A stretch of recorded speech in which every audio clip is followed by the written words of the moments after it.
Hey, welcome to the Working World. I'm Karen Mendez. And I'm Jamie Lingham. This week we spoke with Jess Lively, a influencer, entrepreneur, and host of incredible, successful The Lively Show, which has more than 13 million downloads and includes guests such as Elizabeth Gilbert and Brene Brown. Jess has a clear mission to share a deeper and more effective approach to life than simply following the hustle and grind methods to success. Yeah, Jamie, I certainly found this particular session to be really enlightening personally, and some amazing takeaways for Zoom fatigue, which I know we're all facing right now. Agreed, Karen. I think, the Jess's approach to, I suppose, the non-traditional approach to managing through what has obviously been one of the most difficult times in the history of the world, really talks to a different way of thinking, looking inward as opposed to worrying so much outward. And I think that, there's some really unbelievable insights in this show this week. Totally agree. And, it's coming from a well-versed experience in this space. She was working remotely before any of us. And so I hope you guys really enjoy the show. Jess, welcome to the show. And what a COVID you've had. Thank you for letting me come on the show. I'm excited to share if I can be of use. Absolutely. I think that, you've your own journey through COVID. I think you were saying that you've been across 5 continents. You sort of followed the virus, have you? Or been in front of it? What's been the case? Yeah, I was in Bali when it kicked off. Or last year I was in Cape Town, Bali, Hawaii, London, Lisbon. So 5 countries, Europe, I guess 2 of them. So yeah, but a lot of places. And here I am back in Hawaii as we speak. Looks wonderful. Yeah, I'm happy. I can say what was interesting, not being able to be in Australia, which was a sad thing. I can say that being nomadic during COVID sounds like the worst case scenario. I've been homeless, so to speak, traveling the world for 4.5 years, since May of 2016. And you could say, someone looking at my life could look at it and say, oh, well, it's easy for her to do that when times are good. But when COVID strikes or when a pandemic hits, that's when you need to have a place to live. And what was interesting is, as I flowed with my inner voice and intuition, I actually had the best COVID experience, aside from maybe the Australians, because I was able to roam between places and go to the place that was best at that time to be there. So that if you had to do 12 months in one location, there's many seasons that were not fun or very difficult, and they got huge spikes. And so they would go super locked down. But as I was traveling, I could leave when they would go into super lockdown. So I got to have kind of the best of all worlds, and also see how different humans across the world choose to experience something like we've had this 2020 and 2021. Wow, Jess, that sounds like an amazing experience. And you sound like you're definitely ahead of the curve as far as, not the COVID curve, but the curve as far as avoiding those lockdowns are concerned. Because speaking from Australia, yeah, we've had some pretty serious lockdowns. But I do note that, you were working remotely. And I guess you were, as you put it, a bit of a nomadic worker long before COVID. So can you tell us what initially got you into working remotely and your experience as you, I guess, were a bit of a trailblazer in relation to that style of work? Yeah, I can tell you, first of all, I'd never dreamed of it. I never wanted to do it. I would have paid you $100,000 not to be doing what I ended up doing. And if I had known it would be this long when I had the situation I'm going to tell you, I wouldn't have done it. So I'm glad I didn't know what I didn't know when a woman offered to buy my house and all of my furniture the week before a trip to Europe. So in May of 2016, I was about to go for the summer. I'd had a really peaceful and loving divorce 6 months prior, but I was working online, and I always could have done this, but I was such a American mindseted, kind of brainwashed, looking back on it, to want to have the family in the house and the kids. And I literally had the house, we were about to have the kids. I had 2 dogs, the whole thing, a picket fence in Austin, Texas at one point. I literally had it. So I wanted all of that. And then my intuition led me to the very peaceful breakup with the husband. But then I thought, oh, well, I'll just go do that again, but with a different guy, I'll do the same life, but with someone different. And then this trip to Europe is where everything changed. This woman showed up in my life, the real estate agent, which my house is not on the market, but she talked me into showing this woman a house. She needed to buy one in 48 hours. And I said, no, you can't sell it to her. I'm going away next week to Europe, and I don't have time to deal with this stuff. And she talked me into showing the property. The woman bought everything. She drove my car twice a month so I could do it. The neighbors watched and then adopted the dog, and like literally everything like laid out on a silver platter. But if I knew back then, because I never wanted to do that, that was terrifying to me. If I knew I would be for Ford, I thought like for a few months, maybe a year.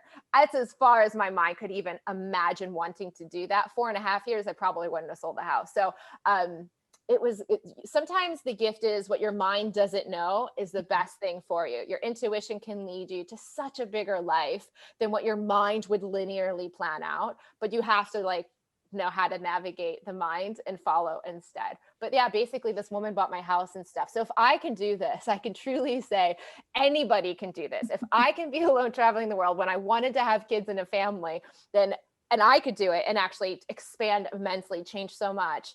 Anybody can do it, whether they're dreaming of doing it or something like COVID kind of makes this situation suddenly available.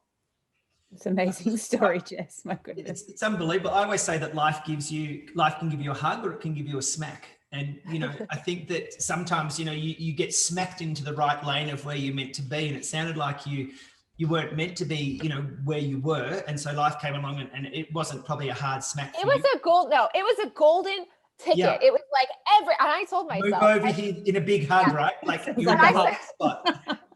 It was like I had to have the marriage in order to let it go. I had to have the house in order to let it go. I had to have the mind, needed to have accrued all of that stuff, all the safety and the planet wanted in order to be willing to let it go. Little did it know it wouldn't get what that is anytime after that, very shortly. But yeah, it literally had to fall in place for me in such a beautiful way, or I wouldn't have done it. Now, COVID for others might be, oh God, that's the smack. Like I didn't ask for that. Well, I was like gently ushered. I was like breadcrumbed away. Like, come on, follow here, follow here, follow here. I was like guided without a COVID. But if you're in the COVID, that's the gift. Like you can go through something that feels terrible. Like I went through the recession in 2008 in America, 1 year after starting my company. And that was definitely not an ideal time to start a company right in a recession when I was a jewelry maker and all the wholesale accounts and stores that I was selling to closed. And so 1 year in, I had to have a huge pivot. And that was like my COVID at that time in my career. So I understand what it's like to kind of have a greater situation than your own lead you into a new path. And I understand when your own life can just play you like poker, like here you go, here's the full house. Do you want it or not? Like, but you got to say yes to the unknown. So you can kind of go either way, but I can also say you don't even have to be wanting it, but it can still be a gift and you can still grow massively beyond whatever you think you are right now. You can be unrecognizable to yourself if you're willing to go into the unknown. And Nomadisy is a great way to build the unknown. Definitely. When it comes to, I guess, though, maintaining that positivity and I'm sure you had a lot of support structures around you at that time that you were, as you put, breadcrumbed out of your life. You must have stayed connected to friends and family. And so I guess for all those people who are watching right now, whether they're working remotely, they're displaced because they're stuck in lockdowns abroad from their friends and family, do you have any tips or advice for them around how they can stay connected, you know, outside of the obvious, you know, thing that we're doing now through Zoom or other technology platforms? Can you give them some advice around how to kind of navigate and bridge that distance? What's interesting, it's not the answer you're thinking. I would say WhatsApp's my answer to that. But what as you shared a little bit, I focus on the inner voice and intuition.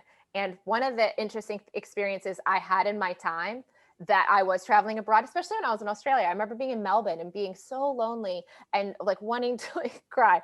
But because like time zones, like you have friends in America, you have friends in Europe, and the time zones are so disparate. And I literally have a worldwide like selection of friends that I talk to regularly, more in other places than ever the place I'm currently at. So I'm often talking to people, but there were huge swaths of time where nobody was available. But Bali as well. I remember time zones being really off for people. And so I'd want to connect and I couldn't. And what I ended up doing was connecting with my own intuition because I knew how to hear it speak to me in an inner voice way. And so I actually deepened my own connection within myself, not from the mind, but the mind developing its connection to the intuition, literally because of that. I mean, because you can say one thing is technology, the other is time zones. So you can have a friend somewhere else, but if they're asleep, they're asleep. So you can't really communicate as much as you might like to as through much of the day. But that is what I found, for me at least, to be an opportunity, was to deepen the connection within myself. And that's not maybe what the mind wants to hear, because the mind looks outside of itself and relates outside of itself. So the last thing it wants to do usually is go inside of itself. But when it finally settles down and does so, like, so many gifts, so much bigger gifts than what anyone else around you, family or friends, are minuscule compared to, no matter where you are in the world, you're always with here. So the best thing you could do is actually have a relationship with the part of you that's not your head, but here. And I mean, that ultimately is this part's going to be with you till you die. No family member, no friend is promised to do so. This is the part that was with you since you were born. This is the part that loves you more than any other outside of you ever could. So I can just say that my experience of it was definitely to try to find community, try to do all those things. And yes, the mind did so, but really the biggest gift that came was developing the inner connection. And now it's amazing, because now that connection's so strong and so bright, I can never be lonely, because I'm always with this. And so now friends and family are far more an accessory of my life than the pinnacle of my life. And that is a shock for a Libra that was, wanting to have her dogs in her family. And that was the most important thing to her of all. Like, for me to be able to say that is truly, like I've said, just a shock of like, well, anybody could do this. If this could be the character change in this character, anybody could truly benefit, because I would be like the hardest one to kind of convince that could be true. But I'd say go inward when you can't go outward. So, Jess, if we're looking at people, I mean, Melbourne went through a pretty harsh lockdown. I think we had 100+ days. It was, quite bruising, particularly for people who were on their own, who might not have had the dogs or the family or anything else to reach into. Yes. So, and we've sort of like expanded this on a bigger scale, obviously, as lockdown moves around the globe. How would you start to communicate to mobility practitioners and HR practitioners who are dealing with teams who are isolated like this? And I mean, what you're talking about, the inner voice, obviously that's going to be new to some people, or maybe to a lot of people. How do you start to bridge that gap? How do you start to build that understanding and that connection? Well, if you're speaking to are you saying, how do we help the bosses help their people? How do we help the HR people, right? And the people who are there, who are sort of the heart of the organization, right? Who understand the feelings of what the teams are going through, and how they're trying to set up communication programs and make sure that they're in touch and they're connected, and that they're there, that they're present, and these people who are working remotely aren't feeling that isolation. Well, that's like saying try to have someone not think about a purple elephant. You can't control if they're going to think that or not. So I'd say, first of all, you have to recognize the sovereignty of the individual. Like, everybody is as equally, they're not all in a progression of awareness at the same point in time. So everybody's more and less aware and more or less connected to different, so they're more growing and expanding at different rates. And it doesn't matter about the age of the body. So don't look at the age of the body. You know this with your family members. If you grow up with family, you can tell some children are wiser than the adult, or vice versa, etc. So it's not about the HR person taking that on. Like, you are not the sovereign creator of that person's experience. So there's a bit of like, they're not a victim to you. You can be a compassionate support, but don't take on your mind the capacity you don't actually have, which is controlling their reality. Everyone's creating their own reality right now. Each of us, as we look at their screens, you see a different background. Like, you can even, Zoom's kind of fun with this. I say this to my clients, like, you can see we're all in our own realities. Like, we can look at the screens and see literally my reality is in Hawaii. It's summer. It's during the middle of the day. You guys are in offices, and Jamie just had traffic in schools. Like, we're all having our own experience that's individual. I'm voting for your reality, Jess. Well, I didn't even know. I know, it's funny. I did this on my podcast. I recorded a flow diaries of like how life's flowing. And I said, if my mind had to choose 2021, I'd be in Portugal still in a very severe lockdown, in gloomy weather, buying a house and renovating it. Instead, my intuition, as I followed it instead of my mind, didn't buy the house, didn't do the renovation, and busted off to Hawaii. So it's not the mind. The mind wants the house and the kids and always wants to go back to the known, right? It's always still 5 years later, still wants to, but I'm not following that. I'm following here. And so what here has is a very big expansive life that's nothing like what this would want. So I've just learned how to navigate both and choose here. So yeah, it's fun that everybody's looking at it like my mind chose this. And it's like, no, if you actually knew what my mind would choose, it would not choose this. But with your boss, as a boss, you have to recognize and support them and guide them, but you cannot control them, nor should you put this guilt or shame on you about their situations, because that is their own creation situationally that they're having, and their own response to it will be the same. But as you do that, you can be in support to them and compassion and be available, but also recognizing they're not a victim, nor are you, to any situation. Ultimately, like, I know that's a scary thing to like touch the victim, but everybody, I have tons of compassion, and like that's an opportunity that individual at a higher level is experiencing. I could at least say is experiencing. How they interpret and mold with that is ultimately depending on their level of awareness at that point in time. They're going to be capable of grasping different elements. I had basically of January as a lockdown for me, not 100 days, granted, but it was a month and I loved it. I had COVID for the first part of the year, so I was in isolation for that. And then a few days after getting better, then Portugal locked down. So then I was in isolation again. And it was, for me, a meditation retreat. I had like literally just went super deep inside myself, and I really love being with myself now. So now that became a joy, where before that would have been a huge leap in growth very quickly, but it would have felt painful to the mind because it wouldn't have had all this time leading up to it to like have that solid foundation of being okay being alone. So for those that haven't had that, they're learning it faster than I did, basically. But they're going to have to find the way that works for them. And the support of the team can be there, but I don't have any magic pills for them to give them. Like, they've just got to be there in support and compassion and be available for whatever's needed. Yep, some good points. I don't know. I don't have a magic pill for that at all. Yeah. Yeah, no, it's good. And I think if I carry that thread a little bit further, one word that sticks out to me and that is used quite a bit is resilience. So I guess if we think about that in the context of COVID, so in Melbourne, as we've shared, we had that long stretch of lockdown. And for some people, that in itself was either an embracing experience, similar to what you've articulated, that you enjoyed that time. For some people, it was actually quite a stretch on their capabilities. We had, dual working families who then had to homeschool their children at the same time, for example. I know for me personally, we were in the middle of lockdown and we actually had someone break into a house at the same time and we couldn't actually go anywhere. And so you had to deal with, these real life situations, which under normal circumstances would have been traumatizing enough, but then you had them kind of, and so there were lots of examples that I heard through people that had, this stretched level of resilience, and then they had some more poured on top of it.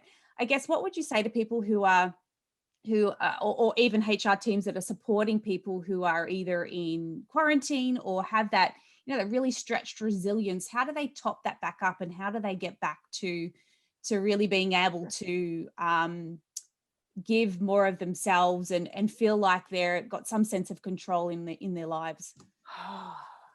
Do you want like a fake answer or a real answer? We're all authentic, Jess. What do you want? Real. Okay. Real. Okay. So resilience feels a little bit, and even sounds like resistance. Mm-hmm. It's like you'll bounce back against, like fighting cancer. America loves to fight everything. The war against drugs, war against poverty, they just love fighting everything. That resilience has, in a sense, you feeling into the energy that comes to fighting COVID. Like, okay, that is a very first world, Western world way of approaching everything. Like even COVID, like all the countries in the first world are just like, going against it. It's like trying to get in the ocean and you've got an ocean wave coming at you that's 3 meters tall and fighting the wave. Who's going to win? Like, are you or the ocean going to win in that wave fight? Like, what's really going to happen? The other option with the wave, instead of fighting the wave and going straight into the wave, is to surf the wave. So you have an option. Are you going to go with the momentum of life circumstances? Are you going to go against the life circumstances? So one of the things that shifts is going, instead of resilience in these tough times, that's like such a story, right? Flowing in these interesting experiences. So the flow orients the shift. Okay, this is happening. Let's not fight it, but let's find the next right, easy step that's available to me right now. Like, what is available to me? Not what do I want? I want this wave not to be here, but the wave's here. So what is the next right step, given the circumstances I'm in, that is most aligning for me right now? Given this, instead of fighting what it is, what is the opportunity that I do have right now? Like that week of getting COVID, this is going to sound weird because I know everybody, I want to have a lot of respect for everybody's experience of having it.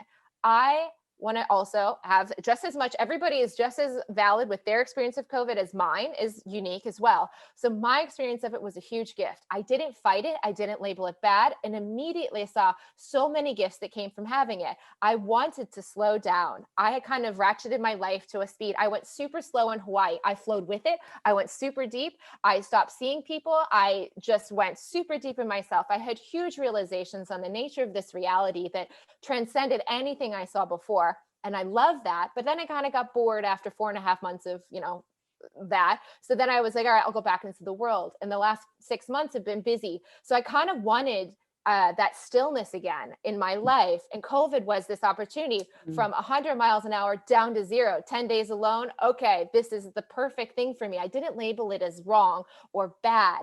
And so if someone can, instead of trying to be more resilient, be more creative. So instead of trying to go against something, how do I adapt with the situation? This has changed life forever, and especially for my right now. So what can I get? What is the gift of the current present moment? I used to say that. What's the present of the present moment? Instead of looking at what you can't do, what is this calling you into now? And if you don't try to look back, to go back, America does that too. Make America, I even saw it in Australia, make America great again. I even saw an Australian billboard, make Australia great again. You can't go back. That's like such an old, mental approach. It's impossible to go back. There is no past or future. You're only in the now.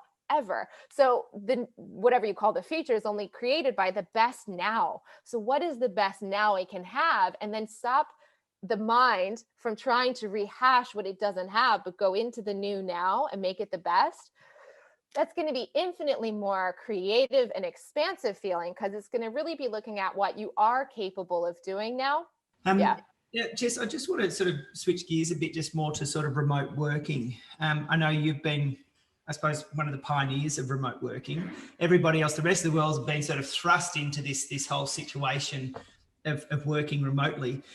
How did you find, I suppose, dealing with Zoom fatigue? I don't know if did you do Zoom back then when you first went out, or is this a 2020 phenomenon? How did you manage that stuff, and how did you dealing with electronic communication? Because I've heard that it takes a lot more energy for us to have a Zoom conversation than a face-to-face, because there's cues I'm not picking up on intuitively. I'm not getting that feel. I've still got that layer of I suppose, electronic communication that I can't tell if you're sighing, and I can't tell if you're, your body language exactly. So how do you deal with that sort of stuff? And I suppose, what did you do? And then now you're at Zoom, how do you manage this? I don't use Zoom much. I use it for coaching only. So if I'm doing a one-on-one session because I'm bored and I want to do a one-on-one session to fill my time, or if I am doing like group coaching that I do on Zoom, so that's the only time I use Zoom. For my team, and this is just how I've structured my team, I have got a manager that runs my company. I check in with her on WhatsApp, little voice memos whenever things come up throughout the week, very short ones. And then, because it's my favorite way of communication. So we just share there. And then we have like a 1 hour call once a week. I'm on a walk actually today. She's like, do you want to write this email or do you want me to? And I was like, well, do you think they'd like that? She goes, they love hearing from you. So I ended up dictating it to her on the walk up the hill, getting ready for this. So she wrote it down and then sent out the email. With everything that we needed to do. So I kind of wrote the email without having to write the email. Like, I'm never really using the computer except for the coaching, and I'm never using Zoom except for the calls. I am a podcaster as well, but I'm audio only. And most of my deep inner voice sessions, I audio only. Actually, it is fatiguing to have to put on your mind is running. How am I looking? How am I coming across? And how is that person looking? And how are they coming across? And like, where there's just a whole lot of mental overlay, which actually is unnecessary. If you're in person with someone, I think that's great and easy. But if you're not, I think the easiest thing, if you're doing a one-on-one conversation, is just to do audio and a phone call or WhatsApp messages. I can sense, you can actually tell, they've done studies. Humans can tell the truth if someone's lying, or whether to tell lying or truth, more accurately on audio only than written or video. So there's actually a more authentic nature, and you don't have to you don't have to spend your time analyzing the screens and the faces and the expressions and modulating your own body to do so. If you're not in person with people, I think it's great just to do calls. And if you have to do a group call, I guess it does make sense to see the screens. But otherwise, for me, I'm never doing group calls with my team. I'm just one-on-one WhatsApping, and usually voice memos most of the time. Other team uses Slack, but I like WhatsApp. So I just have my team use WhatsApp with me, at least with me. I don't care where else they talk to the rest of the team, but with me, they're going to use WhatsApp and I don't even type things. I just voice memo them stuff. Yeah. You make a really good point, because I suppose on Zoom, you are watching yourself, right? Like now I'm watching you and I'm watching myself, and am I doing the right thing? How's my expressions? How's my hair?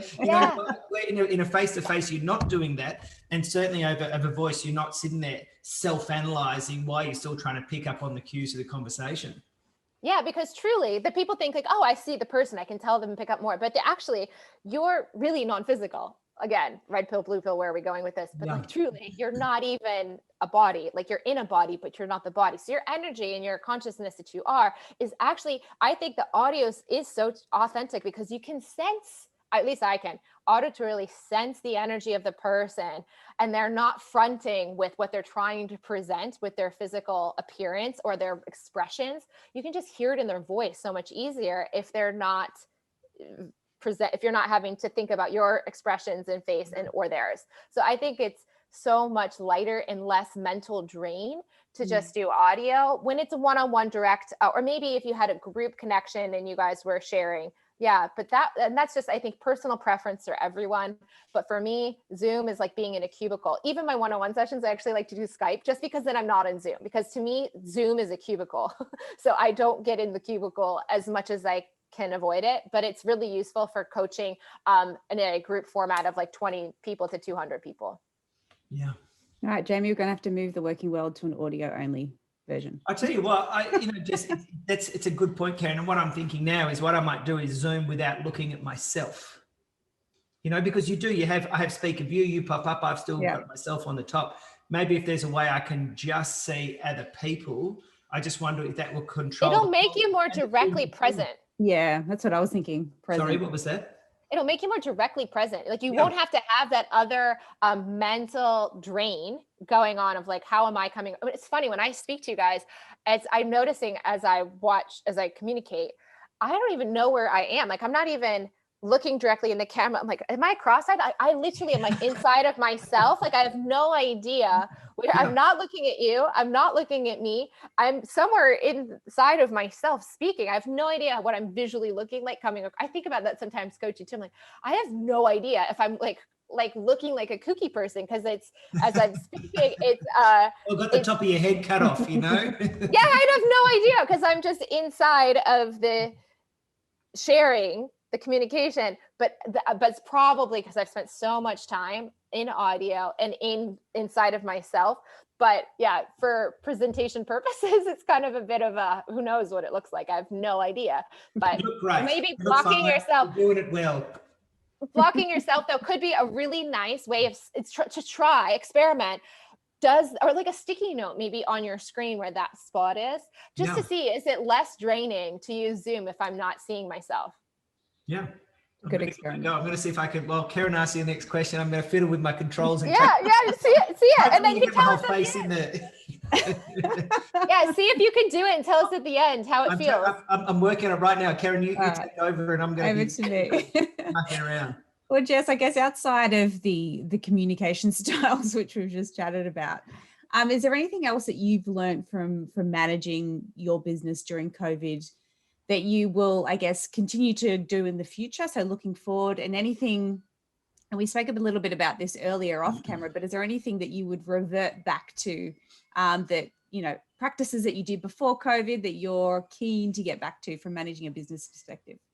I've been COVID ready for 5 years. Like this is like literally nothing changed on my team whatsoever. We were already like remote. I've never met my team in person, most of them. Never had worked with them for years, didn't.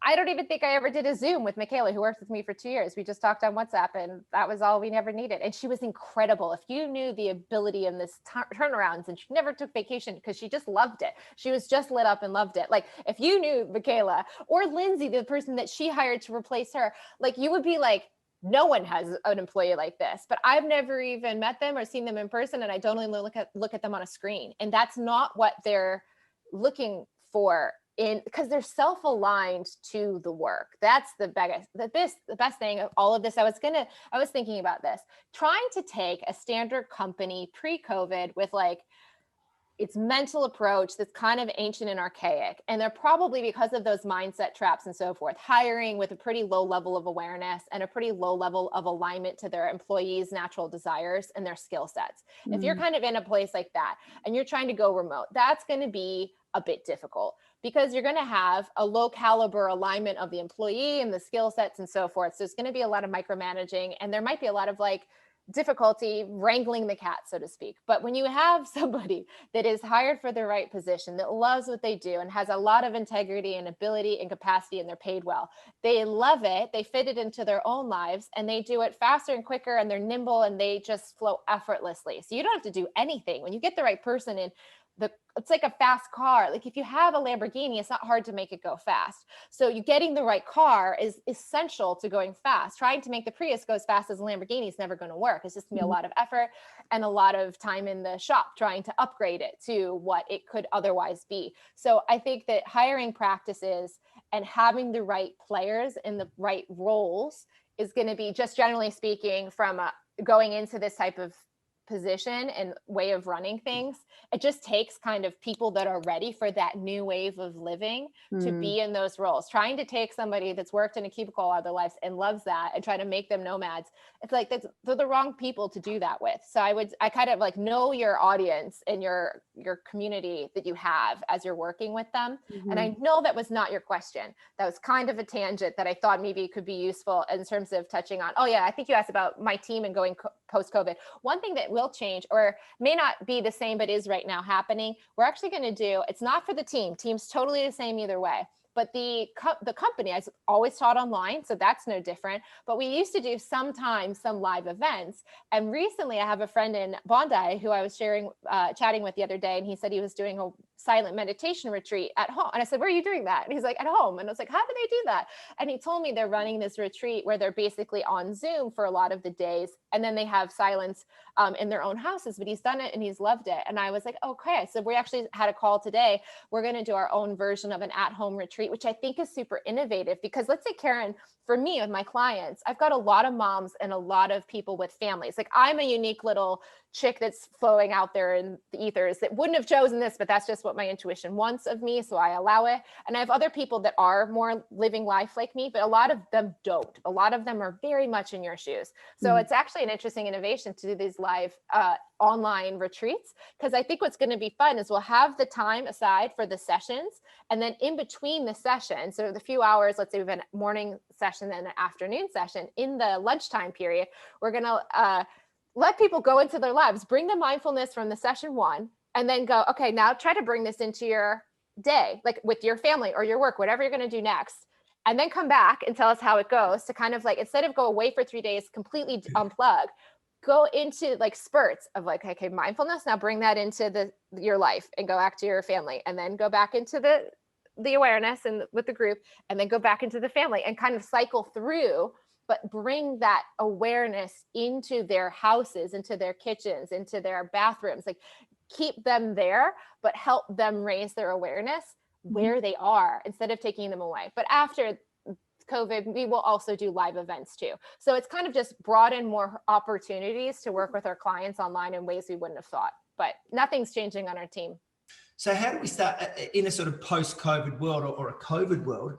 How do people start to do that on a daily basis where they can still get their holiday in the same day, where they can still have their present kid, time with their children in the same day? Because to me, it feels like that is possible. It is. It has to do with time. So the way the mind perceives time and how it plans time. I think there is a usefulness to planning time to meet with someone. Like we had arranged a time for us to all on different time zones meet up. That's a useful use of time. If you have a meeting, to be there. If you have to pick up your kids from school, to have that on your calendar. But anything else, just in case anyone's still doing this, that's not literally meeting another human so that you can have an interaction that is necessary in a moment in time, not putting anything else on your calendar that's like cooked meals or read the report or make the report or whatever. If you can drop, this is going to be Yoda level stuff. I mean, I love Yoda level. Let's go. If you're just going to stay in the old mind traps, then you're not going to really shift much. You're just going to stay stuck in limitation.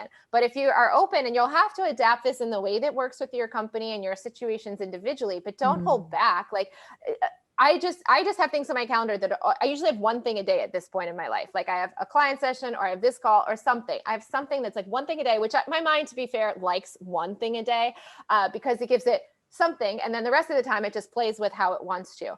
But it's beautiful.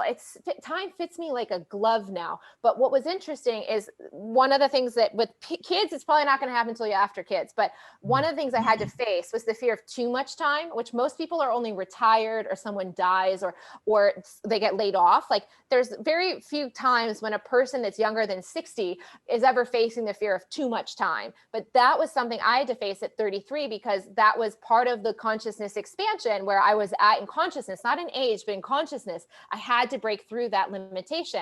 And so most people just get to that place later in life. And I just had like rocket shipped like straight because I was following the intuition. It didn't take me on a slow path to this stuff. It goes very quickly. So I had to go, okay, what happens if I have too much time? My mind was terrified of it. Other people are like, oh, I'd love to have that because they're so strapped for it. I'd been strapped before, but I'd never faced too much. And when I finally did, I realized time suits you perfectly. It's like water, it fills the vessel. So if you can just show up, you know what you've got on your plate. Like if you have to do the report, you know you've got to do the report. If you've got to feed your kids, you don't have to put it on the calendar. You know you've got to feed the kids. So if you can just let time fill itself naturally in the rest of your day and just do the next thing and the next thing and the next thing, everything's going to get done. It might get done in a different amount of time or at a different place in the day than you might have expected it to, but it's actually going to be much more natural and flowing with your energy and the actual situation. Like if the kids are having a meltdown in the morning and you plan to do the report, probably not the time to do that, but the afternoon might be more available. But if your mind assigned it to the morning, it's going to assign the expectation that it failed. And then it's the rush and then it's the crunch. So if you don't have mental expectation on time and you know life's going to work itself out, everything's going to get done, I don't have to sit here micromanaging it will sort itself out if I'm in the flow of it. And like I said, to your own test of this, try it. I'm definitely trying it. I think that it can we're planning this remote trip around Australia for 3 months, and I'm sort of thinking my whole workday will change. The way I interact with my family will change, the way I interact with travel, but I still believe I can still do the trip, still do work and grow the business. That's going to be the real challenge for what I've got. But a lot of what you say really resonates with me. I think that, I can listen to my head on how I'm rushing but I think that, the reality is that things that have to happen will happen at the right time. Yes. Karen, can you say this? I know you also have kids, Jamie, but I'm going to go to a mother of kids who had to when they were young, do a lot of the heavy lifting of the physical body stuff that's needed for a little one, like babies and stuff.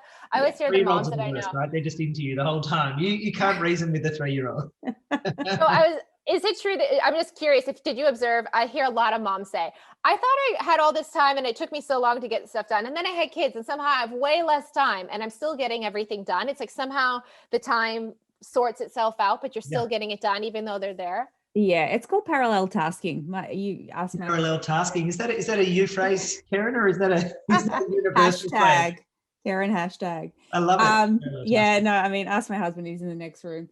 He says I'm the queen of parallel tasking. So yeah, that's just what you have to do. You literally have to put the washing on while you're doing something else, while you're cooking. But not only do you have to physically do those things, you have to mentally plan to do those things in parallel. So yeah, for instance. Okay, that's cool. Well, here, could you try this? Could you let instead of the thinking, because that's a drain, right? Just like definitely. Watching is, so just like Jamie's getting the drain from looking at his picture on the screen, and I can totally relate to that.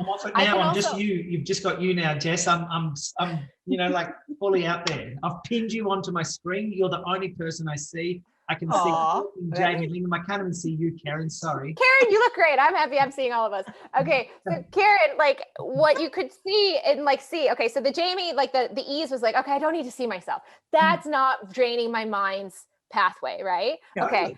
This is kind of Yoda level. Karen, could you try this? This is Yoda level, okay? Yeah. And this might be a bit aspirational immediately, but maybe not. Maybe I'll just take to it right away. I don't know. But it's a potential you can have, because what I've honed and spent a lot of time in the intuition, right? So I've done a lot more practice at this than you just going in straight in, but maybe it'll click in or maybe it'll take some practice. But what I find is that if my mind, because you said the part I would love to help you, the parallel tasking is great, but you just said, but then the mind has to plan it all and think about all the things it's going to parallel do. And that thinking of it, and then the laundry's done, and then this, and then this. Okay, so your awareness that is you, that's not your mind. Your intuition knows all the things that have got to get done. Now, one thing that might happen, though, I will say, knowing intuitions and how they communicate, your intuition might not feel like doing the laundry as often as your mind thinks it should do the laundry. It might not prepare the same elaborate meals that your mind thinks you should prepare. It would take a lot of mental drain off the plate if you were just truly here, some of the stuff, but other things that were essential, like it's not going to let your kids go around with dirty clothes. It would still do not the bare minimum, but the real needs, not the aspirational shoulding that you've gotten, from the mind, from so many other moms and so many other things outside of ourselves. Yeah. So what will happen is you'd have to just check into this. If you play with it for the day, even just a day instead of a week, try it for a week or a day and just go, I'm going to trust that I'm going to remember, it's going to come to me when it's the thing. So it's going to feel like a wave. It's like, I feel the rising in me to do the laundry, or I feel the rising in to clean the counter, or I feel the rise to call back to that person. Can you wait, not thinking, but the mind, just know the task list is there. The inner voice isn't going to leave you, homeless. It's going to do things, but can you let the urge, the natural inclination come through you without the mind having to think about it? Because if you could try that just to see what would happen, you might parallel a little less things at the same time. Like maybe your mind could think a lot and get 4 things done at once. Like maybe it probably could, but that could be really draining to the mind to do those 4 things and time them so perfectly. Like your husband's like, yeah, you are perfect at this, but you're like, yeah, do you know what this takes to get this done? Like that is a lot, right? That's a usual conversation. Right. Yeah. Okay. So then I'm just thinking your intuition might parallel 2 things at a time, maybe not 4. I know your mind maybe could squeeze a 3rd or a 4th thing in or 5th thing in, but the drain of that and probably the necessity of the 5th and 4th thing may not actually be essential in that now moment to the family. So like your laundry getting done on Thursday or Saturday probably isn't a huge difference, or being folded on Thursday versus Saturday, probably not a huge difference, but your mind will just feel guilty for 2 days unnecessarily when it's not actually needed. But it's a fascinating thing to go from your intuition, from your urges. It doesn't have to mentally even say, now's the time to fold laundry. You'll just feel like folding laundry, but you wait until the feeling emerges, not the mind's timetable. One of the things that'll be interesting to see how it plays out towards the tail end of COVID during the vaccines and when we return to some sort of normal is how many organizations draw their employees back to that traditional model. So back to being in the office, back to that structure where, to your point, the mind, as opposed to, the natural flow is, I guess, running things, and those traditional processes come back into play. And for, 8 hours of the day, people who work in that environment are strapped back into that formalized process. So, I guess it's good for us to challenge, I think, and your suggestions around challenging those areas of your life where you do, I think, have control. But I think it's also important for us to acknowledge and respect that a lot of people don't have, for the immediate term, control over, those 8 hours of those days where they're forming back into some sort of other formal structure. What's interesting is that the most curious, the most leading, the most interested, the most activated, the least derailed by COVID are the people that are more introspective. So let's just say that those people are starting to get into, even if it's just meditation, let's just say they're getting into meditation for the first time. So they're starting to do that. And as they do, everything I've said that kind of confronts your minds and the emotions are coming up and all the mind fears and emotion fears kind of come up, what they're doing through those ones that are starting to go into meditation, let's just say that, or further along, or what in the path, they're going to start questioning time. They're going to start questioning calendars. They're going to start looking at their own limitations of their own mind, and they're going to start unplugging from those beliefs. Now, companies that are still going back to those old belief structures are not going to be able to maintain those employees. So the best and brightest are going to actually, there's going to be a brain drain from all of those companies that choose to go back to an archaic way of being, because the leading edge people are going to stop wanting to go to a company that doesn't suit them very well. So what's eventually going to happen is, the best and brightest don't keep going back. They're going to get filled with the ones that haven't even started to open up inside yet. And so they're not going to be able to be as effective as industry leaders. So over time, those status quo companies may not in a year or two, maybe not in 10 years, but in 50 years are not going to be players in the game, because all the talent and all of the bright thinkers are going to be innovating in some new way that gives them that autonomy, because they realize they're video game players in a video game that's made for their fun, not for their 8 hours a day chained to an office and someone telling them without any autonomy and sovereignty what to do.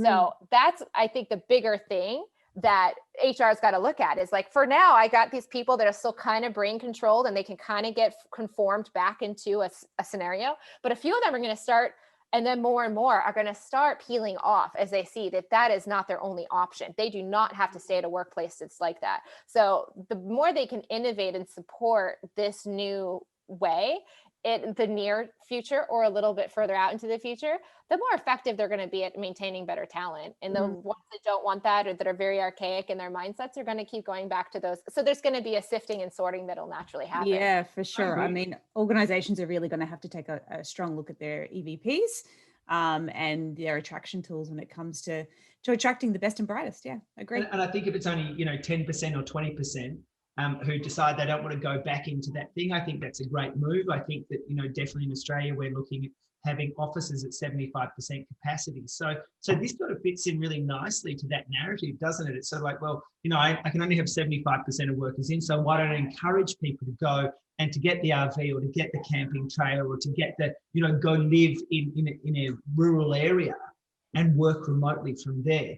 I think it's, Jess, every time I talk to you, we start off in one spot, we end up in something further away than I even imagined. We were here to talk about remote working. We were here to talk about, COVID and I suppose your story. We ended up in the Dagobah system. We ended up with the red pill firmly chewed on. We there's some great spots. I personally could talk all day. I do have one of those, sort of calendar events in my day that I must attend because I've organized it with someone else. But I've got to say, I mean, it has been such a pleasure to have you on the show. I mean, it's been so insightful. A lot of the stuff that you've covered, I think that has opened up a lot with me. You've taught me to actually pin a Zoom so I don't look at myself. And I've got to say, I feel the levels reducing, so that's a win. And I just think some of the tips you've got is great. I know that, if anyone wants to follow you, they can certainly do so on Instagram. You've got your show, you've got your training courses, you've got, all of this great stuff happening. And as people have seen today, you're just such a bundle of energy, such a bundle of possibilities. You're just this ongoing experiment, you know, and I love it because you're experimenting with yourself. You know, you're like, okay, I'm going to test this. Does that work? I don't know. I'm going to throw my day out the window. I'm going to move 5 continents during COVID, you know, which I can't imagine, honestly, there'd be many people in your group doing exactly the same thing. Thank you, Jess. That is amazing. You've been truly generous with your knowledge and your time. Thank you so much. Yeah. Thank you guys for letting me go real instead of. No, it's been amazing. No, not at all. All right. See you Okay. later. Thanks, Jess. Bye. Take care. Okay, bye.